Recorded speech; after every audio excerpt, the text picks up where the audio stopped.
Jamal telah memasang spanduk besar di depan gedung bertuliskan, Markas Besar Pemuda Republik Indonesia. Dengan demikian terbentuklah PRI, Pemuda Republik Indonesia Surabaya. Yang menjadi masalah adalah apakah kekuasaan dengan persenjataan Jepang akan terus berlangsung? Apakah para pemuda terus menunggu-nunggu adanya instruksi dari Jakarta untuk mengambil alih kekuasaan Jepang di Surabaya? Apa harus ada prakarsa bertindak melucuti senjata Jepang berdasarkan tekad dan kemampuan sendiri? Akhirnya, setelah melalui perdebatan seru, konsep untuk segera bergerak datang dari Sumarsono dan Ruslan Wijaya Sastra dan disetujui rapat. Lalu PRI mempelopori usaha mengambil alih kekuasaan dan persenjataan Jepang. Untuk mematangkan situasi dan menggelorakan semangat warga Surabaya, maka pada tanggal 21 September para pemuda menyelenggarakan Rapat Samodera di Tambak Sari, Rapat AMI, yang diselenggarakan tanggal 23 September 1945 memutuskan bahwa AMI berintegrasi dalam suatu bentuk organisasi pemuda, yaitu PRI. PRI dianggap lebih sesuai dengan aspirasi revolusi para pemuda waktu itu. Maka serah terima dilaksanakan dari pimpinan AMI, Ruslan Abdul Ghani, kepada Sumarsono sebagai pimpinan PRI. Dengan demikian untuk selanjutnya AMI tidak ada lagi. PRI merupakan badan perjuangan atau organisasi kelaskaran yang dibentuk pertama kali di Surabaya berdasarkan spontanitas dan perasaan solidaritas yang tinggi antar pemuda. Karena panggilan jiwanya untuk menegakkan kemerdekaan. Peristiwa perebutan kekuasaan yang terjadi sejak bulan Oktober menyadarkan mereka perlunya segera dibentuk wadah perjuangan para pemuda. Karena itu, PRI mendapat sambutan dan simpati besar di kalangan pemuda. Dapat dikatakan hampir semua pemuda di Surabaya menyatakan diri masuk PRI. Meskipun dalam suasana yang tidak menentu, PRI terus berjalan. Kepengurusan PRI sering diganti. Pemuda yang saat ini duduk dalam kepengurusan, karena dalam beberapa hari tidak datang oleh pengurus diganti dengan pemuda lain, atau kelompok lain. Berdirinya PRI Surabaya dalam waktu singkat disusul berdirinya PRI di tempat lain, yakni Mojokerto, Jombang, Gresik, Blora, Bojonegoro, Tuban, Sumeneb Jember, Bondowoso, Malang, Kediri, Ponorogo, Jawa Timur, Magelang, Solo, Yogyakarta Purwokerto, Jawa Tengah, Cirebon, Tasikmalaya, Bandung, Garut, Jawa Barat, Sumatera Timur, Sumatera Selatan dan sebagainya. Kalau di luar Surabaya terdapat PRI yang sifatnya lokal, maka itu adalah sebagai akibat gema dari perjuangan di Surabaya waktu itu. Gerakan PRI di Surabaya ternyata mampu menarik simpati serta mampu membangkitkan semangat patriotik dan revolusioner kepada pemuda daerah lain. Gerakan bawah tanah juga berperan dalam hal ini. Selain daripada itu pemuda seberang atau yang berasal dari Surabaya, Jawa, yang waktu itu tinggal di Surabaya, juga bergetar hatinya dengan semangat yang tinggi, beramai-ramai membentuk organisasi dan memilih nama PRI untuk tempat bernaung sebagai alat perjuangan. Mereka berjuang membaur dan bahu-membahu sebagai arek-arek Surabaya dengan penuh solidaritas yang sangat meyakinkan. Pukul 5.12. Pemuda Putri Republik Indonesia, PPRI, setelah kemerdekaan Republik Indonesia diproklamirkan pada tanggal 17 Agustus 1945, maka tenaga kader pemudi oleh tokoh pejuang kemerdekaan dihimpun agar siap siaga mengadakan perlawanan terhadap penghalang kemerdekaan. Segenap rakyat Surabaya, para pemimpin serta para pemudanya yang terkenal berwatak spontan dan dinamis, dengan cepat siap siaga menjaga dan mempertahankan kemerdekaan. Di samping para pemuda Surabaya berhasil membentuk PRI yang sangat besar peranannya. Oleh karena itu, Pemuda Putri pun membentuk organisasi tersendiri dalam konsolidasi dan proses pertumbuhan yang sangat singkat dari kegiatan Pemuda Putri di Surabaya. Kemudian timbul gagasan untuk mengadakan badan federasi agar rencana serta tujuan dapat terarah. Persatuan-persatuan Pemuda Putri yang terdiri dari ketiga kelompok, lingkungan pelajar mahasiswa, kantor pekerja, dan kampung. Tempat yang lebih luas lagi. Karena itu, markas PRI di Princeselaan dipindahkan ke Simpang Club, Sakarang Balai Pemuda. Dengan Simpang Club sebagai kantor pusat PRI sekaligus markas besarnya, semua kegiatan pemuda dapat diatur dan dikendalikan dari tempat itu.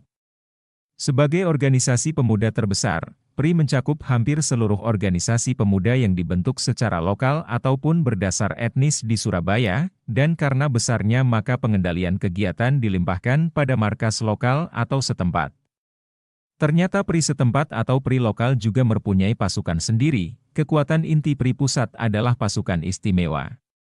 PRI memiliki kekuatan cukup banyak dengan senjata lengkap, sebagian besarnya diperoleh dari penjara Kalisosok dan dari merebut tempat-tempat senjata Jepang.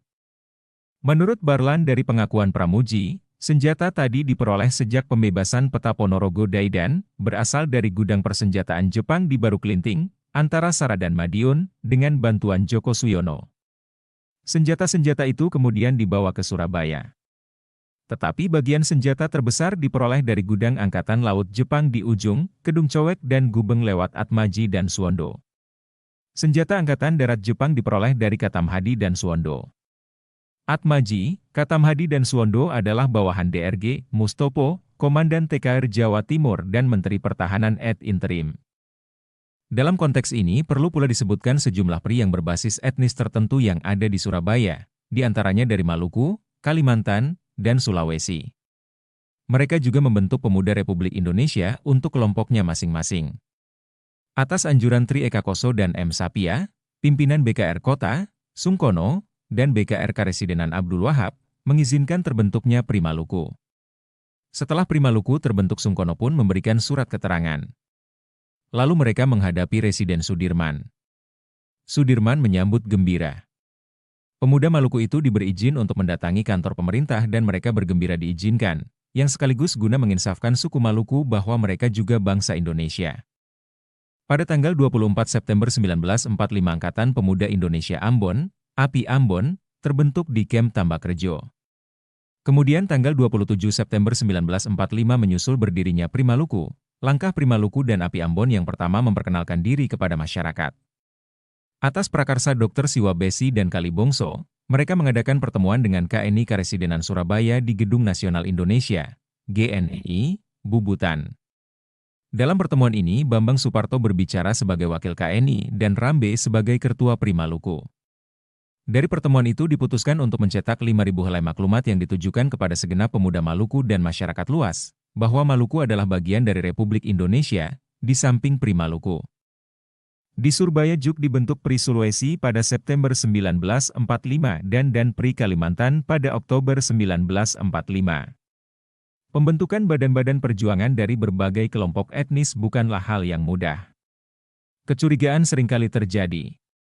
Untuk mengatasi hal ini, Ketua KNI Dul Amowo bersama Tamboto terus mengadakan seruan lewat radio. Dalam hal ini Radio Republik Indonesia menyediakan program tetap untuk penerangan khusus mengenai hal ini.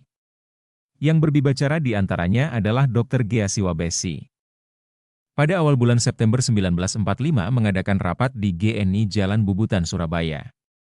Rapat tersebut kemudian melahirkan federasi dengan nama Pemuda Putri Republik Indonesia, PPRI, dengan Lukitaningsih sebagai ketua dan Mursta sebagai wakil, dalam aksi-aksi pengibaran Sang Merah Putih di rumah-rumah, di kantor di seluruh penjuru kota Surabaya yang masih dikuasai Jepang. PPRI ikut bergerak mengadakan aksi coret-coret, penempelan plakat, selebaran merah putih di samping juga menjahit tanda pangkat BKR, TKR.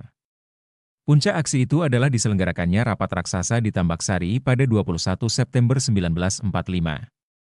Lukitaningsih, Ketua PPRI, tampil sebagai salah seorang pembicara pada rapat itu, dan menyatakan dan bersumpah atas nama rekan-rekannya untuk tetap mempertahankan berkibarnya Sang Merah Putih. Seusai rapat, segenap penanggung jawab serta pembicara ditangkap oleh Kenpeitai dan ditahan di gedung Kenpeitai. Baru pada tengah malamnya, semua yang ditahan dilepaskan.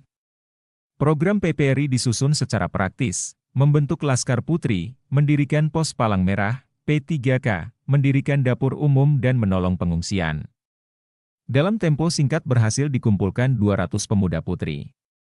Dari jumlah tersebut yang lulus tes medis 75%, kemudian diasramakan di Embong Sawo, Surabaya. Latihan Palang Merah, keterampilan P3K, dan perawatan diselenggarakan di RSU Simpang, CBZ, di bawah pimpinan Dr. Sutopo dan Nyonya Sutopo.